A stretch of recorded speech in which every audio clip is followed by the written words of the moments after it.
hear my story. I'm going to show you my story. This isn't a typical music documentary, and of course not. MIA isn't a typical musician. The British Sri Lankan rapper is known as much for her politics as she is for her playlist. Her career has been about moving the goalposts, the culture of identity politics, the desire to be heard, and just getting people to listen. All of that is stamped across a new film, Matangi Maya, MIA. It opened this weekend in Canada. To make a sound. New York, quiet down, I need to make a sound.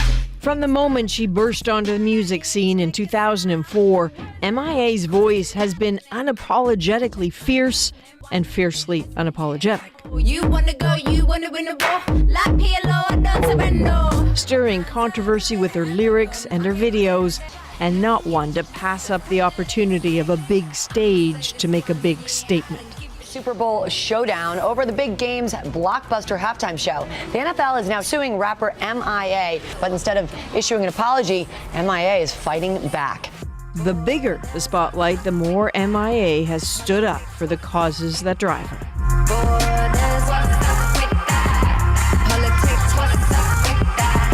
From the global migrant crisis to women driving in Saudi Arabia. Live fast, die young, bad girls do it well. Live fast, die young, bad girls do it well. What experience are we allowed to share from these places? You've got access to a microphone. Please use it to say something. I fly like paper, get high like planes. If you catch me at the border, I got visas in my name. Always at the core of her music and her activism, her life as a Tamil refugee who grew up in London.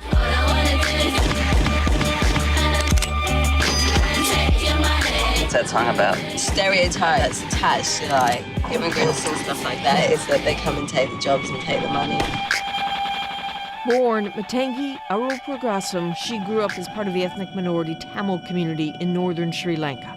Her father was one of the founders of the Tamil resistance in the lead up to a 25-year civil war. That conflict forced her to flee when she was just 10. When I was there, the war just started.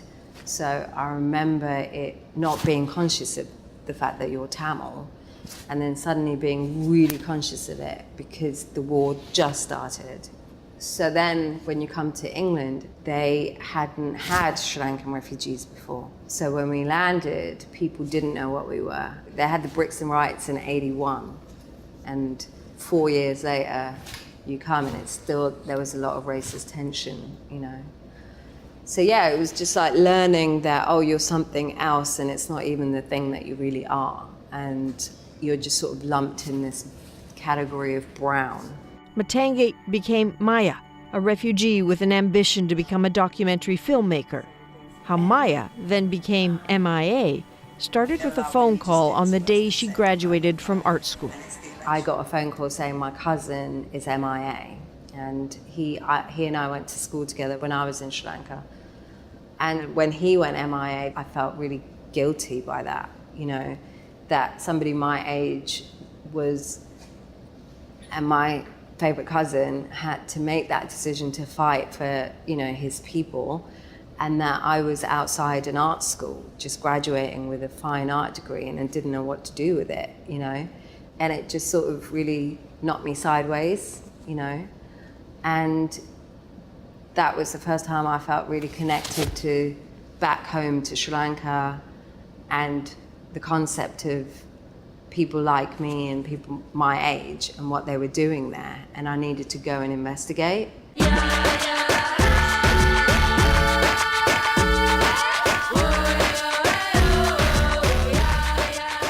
I was your age, I used to live in this room.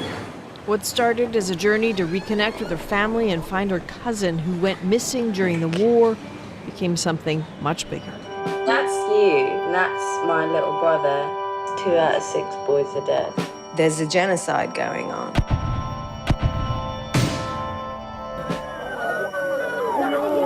I felt that I'd not anticipated how terrible the situation was.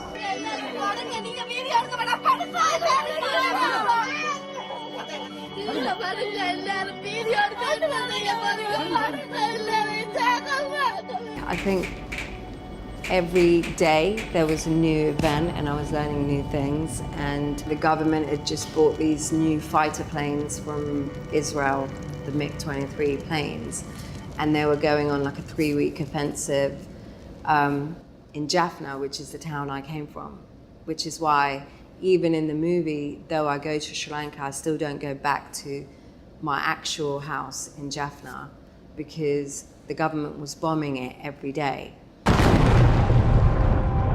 And they've bombed the airport. Bloody world is looking at this. I don't understand. Even if I hear serious things like murders and rapes and genocide, it's still disposable, useless, and pointless, because nobody's doing anything about it. That was really an eye-opening moment for me, and that's why I was like, oh, this needs more attention and this needs more help internationally. So that's effectively the origin story of MIA, a nod to the cousin she never found and the people she left behind. She made it her purpose to tell the world what was happening to Tamils in Sri Lanka, and that led to her most controversial video. This video for her song Born Free was temporarily banned from YouTube for its graphic nature. It was MIA's way of recreating real, uncensored videos of executions in Sri Lanka, replacing Tamils with redheads in America, just to get her message across.